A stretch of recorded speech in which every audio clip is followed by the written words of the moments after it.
I just want to mention a few words about Senator Bob Hall and Ron Jacobus. They've been working on these issues for some time in the state of Texas. They had a Secure the Grid conference just a little over just a year ago, right? April. By the way, if you come up here, we're missing our initial step. And once you get here, the chairs have cracks in their between the platform to make sure you don't stick a foot. We've had people toppling the middle. It's part of the comedy routine to give you some relief from the seriousness of these discussions. But anyway, Senator Bob Hall convened at the state capitol a review and assessment of the risk facing our critical infrastructure. We know Texas is unique because they have their own grid that's separate from the rest of the country, and you mentioned that as well. But there's a lot going on in Texas. Ron can talk a little bit about what's about to happen. And then similarly, Andrea Bowman sort of got things kicked off at the state level in the state of Maine, and she may want to give us a couple minutes overview as well as to what is and what isn't happening at the state of Maine, and any other place that you may wish to discuss. And I will be here to sort of help answer any questions you might have. I'd just like to start turning it over to Ron, and you can either speak from there or here. I'll just move over there. All right, I'll stay seated. But thank you, Chuck, for the invitation to come here this year. It's an honor for us to be here with you today. Nick Hanley, can I have you stand up real quick? Raise your hand, that works. Nick is probably one of the most influential reasons why I'm here today. So he took me on as an intern in 2014 when I had nothing but college background. So I got an EMP with him, and then Center for Security Policy brought the Senator and I together in Las Vegas, of all places, and with him working the EMP ever since. So I'm going to try not to make this sound like an Emmy Award ceremony, but I got a lot of people in the room here that have helped us out and brought us to where we are now, at a place of confidence as we move into the legislative session starting next month. And we are bringing EMP legislation that covers not just the electric grid, but also our emergency management at the state level and the county level and down the local level. So that's why I'm happy to have Bob Genocides here, who's worked with our office pretty much almost from day one since I moved down there to help the senator on this issue. So I'd like to also thank Director Breor and actually highlight Scott Michael. His PSA is down in Texas, and we've had a chance to meet with them, work with them on this issue and others, and they have a great resource. So for anybody who's not using your PSAs in your state, please do. They're there and they're willing to help, and we need it from a legislative perspective. In addition, Chuck Manto and InfraGuard has been probably the best credibility bump that we could get as an organization.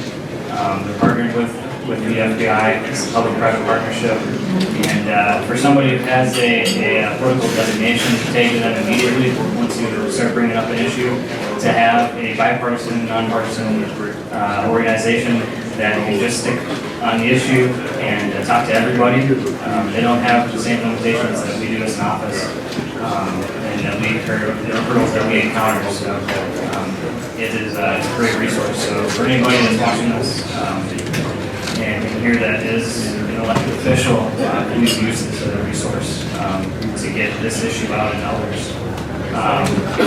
Peter Pry was with the senator prior to my time with the senator, and has been a great briefing resource. And in addition to that, Tom Popick, who I will not steal his thunder, has been another great resource in the Resilient Societies in helping us with the cost estimate. As we know, cost will always be an issue and always be a discussion that needs to be had as we move forward with this item.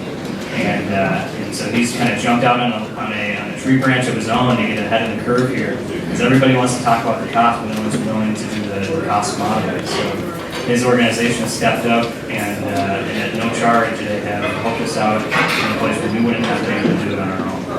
And George Baker has been an instrumental part in that study as well. And also, Gail is in the back there. I can see him. So, and Primus has helped us a lot with briefing on this issue, and Mike Russo as well, another EMP expert. has the hardening and technical expertise that I lack. And they're able to crunch the numbers and explain that to us, and then I can get into layman's terms for everybody else. Brian Collins and the Benz organization, they have helped us out tremendously as business executives and national security, and getting that messaging outside of the technical world and into the kind of leadership discussions that need to be had at the executive level. Business-minded folks back into a security setting and protecting their infrastructure so that we don't only protect the investments that we have, but also the lives that depend on it. When we talk about EMP as a threat to the electric grid, it's always tough to get some of the business-minded folks into the life-sustaining and lifeline infrastructure mindset. So I'm going to stop there for the moment to give everybody else on the panel some talking space, but I'll jump back. I just wanted to thank those individuals that have allowed us to come to the point where we feel confident in our legislative area as we move forward with the session.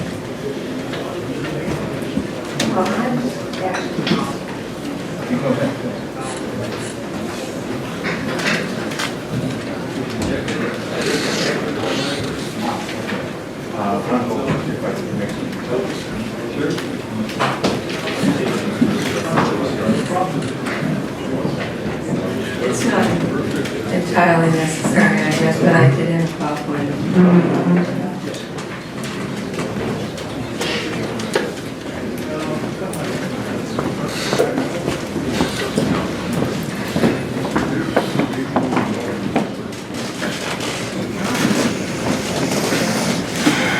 I go ahead. This is just a brief overview, and I have my notes anyway with me, but my name is Andrea Boland, and I'm a former state representative from Maine, and as many of you may know, I had the pleasure of sponsoring the first piece of legislation to get enacted in the United States on EMP and GMP protections, and I could just recite the same list of the folks that Ron Jacobus just recited as being wonderful supports in Maine. And others, Cynthia Reyes is here also today, Ron Jacobus, Ron Sakotis was also wonderful, and unfortunately he's no longer with us. And another wonderful science resource that I have that has helped me with a lot of things, and he just goes by the name of Kirk. So it was very exciting to get that passed. That was in 2013, and it was considered landmark legislation, model legislation, and these folks are the ones who really helped deliver it. I brought it and I shepherded it, but there's tremendous expertise in this room to bring it forward. As some of you may know, I recently failed in my attempt to unseat the senator who represents my district this time, and who, interestingly enough, was the one who actually blocked Maine's progress on getting EMP protections on the grid. He was, and likely will continue to be, the Senate chair of the Utilities Committee. We thought we had something that was pretty much going because he had been saying all along he was supportive of it. He voted for it in committee. I told him his leadership was going to give him some difficulty. And in this case, that was Republican leadership. I'm a Democrat. So it's not just Republicans that are leading on this thing. And he said he could stand up. And then in the end, at the very end, he stood up and as chair of the Utilities Committee gave a speech saying, we ought to kill the bill, that, it was just too expensive. This was not my bill, this was last year's follow-on bill, which asked to put specific protections in neutral ground blockers, which were shown to be effective, GIC monitors, which we didn't have, and something else I'm not remembering at the moment, but things that came from studies that were done pursuant to the legislation I brought that had been identified, and at the last minute passed the House fine, got to the Senate, and it lost by 1 vote. And so, of course, I was unhappy with that guy. And but late in the game, I was asked to go in and run against him. I was happy to, but I did not succeed. It was not a good district for me. Since then, the project director of our the ongoing study team that has persisted, of which Primus and Resilient Societies and I have been participants. The project director has left. That was the second project director who left. Both of them were really good. And I'm afraid since that last project director left, that things have slowed down even more. Also, the governor's state energy director recently announced his retirement, and a quote from Portland Press Herald expressing frustration with the power of lobbyists to define and advance energy policy in a citizen legislature. He's right. The problem that we really have in front of us is regulatory capture. And it's not just at the state level, it's at the federal level as well. So, but we have made some noteworthy progress. In spite of some of these hassles that we've had, the legislation that we brought resulted in studies, and the studies have been ongoing. And we do have some improvements on the grid that help the energy flow more smoothly with series capacitors and reactive power support. But CMP never did do half of the study, which had Central Maine Power, did never do the half of the study, which was to look at EMP. It only was willing to do solar power, solar events. And the Public Utilities Commission, who was the one who was most in charge, supported them, just went along with that. So now we have a new project director, and what he reports to me in a conversation, recent conversation, is that the GIC monitors that were put on seen as pilot issues, have now been decided that they were going to be permanent, and they're going to have them now throughout the whole system for Maine, and that's progress.